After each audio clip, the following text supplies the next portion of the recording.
Good day, YouTube. Another day out in the woods looking for moose with my dog.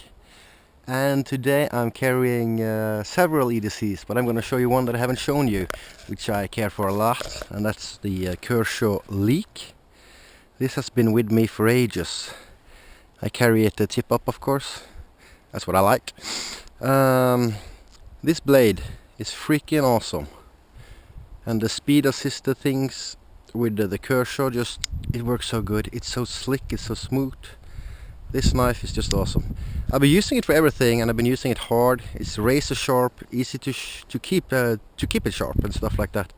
So this is one of my favorite small EDC knives. I always carry this when I'm at work at the office, or some other small knives, but these are one of the small collection of folders that I have. Okay, YouTube, have a splendid day.